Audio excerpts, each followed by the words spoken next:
लाल पीली हरी नीली, बच्चों के चेहरे पर मुस्कान लाने वाली पतंग ले लो। बस 2-2 रुपए में अपने बच्चों को खुश कर दो भाई। पतंग ले लो, पतंग।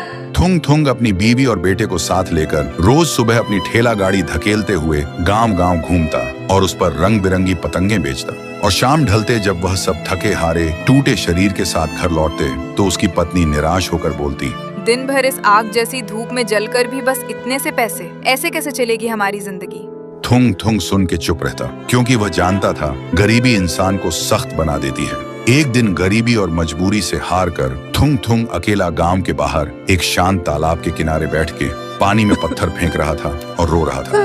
कैसी किस्मत दी है ऊपर वाले, घर में दाने नहीं और एक नन्हा मेहमान आने वाला है। मन हो रहा इसी पानी में कूदकर जान दे दूं, लेकिन कमबख्त तैरना भी नहीं आता। तभी अचानक पानी को चीरते हुए एक बेहद खूबसूरत जलपरी बाहर निकली। देखते ही थुंग थुंग की आंखें डर के मारे फटी की फटी रह गईं। जलपरी बोली, डरो मत थुंग थुंग, मैं इस जल की रक्षिका हूँ।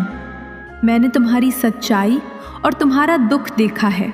बोलते ही जलपरी ने अपने जादू से एक बांसुरी प्रकट की और थुंग थुंग को देते हुए बोली, ये लो, ये बांसुरी सच्चे मन से बजाओगे तो धन मिलेगा, पर याद रखना लालच किया तो वो धुन अंधेरे में बदल जाएगी। इतना कहकर जलपरी पानी के नीचे चली गई।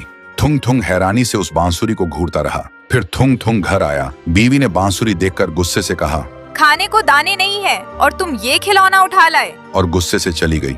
फिर रात को जब सब सो गए, थुंग थुंग ने डरते डरते बांसुरी होंठों से लगाई। जैसे ही उसने एक मीठी शांत सी धुन छेड़ी, उसके सामने कुछ चांदी के सिक्के आ गए। थुंग थुंग हैरान रह गया। फिर उसने बस उतने ही सिक्के उठाए जितने से कल का खाना आ सके। तब से धीरे धीरे थुंग थुंग की जिंदगी सुधरने लगी थी। पुरानी ठेला गाड़ी छोड़कर उसने गांव में एक दुकान खोल ली, अपने बेटे को स्कूल भेजना शुरू किया और शाम को घर लौटते वक्त अपनी बीवी के लिए तोहफा लाता।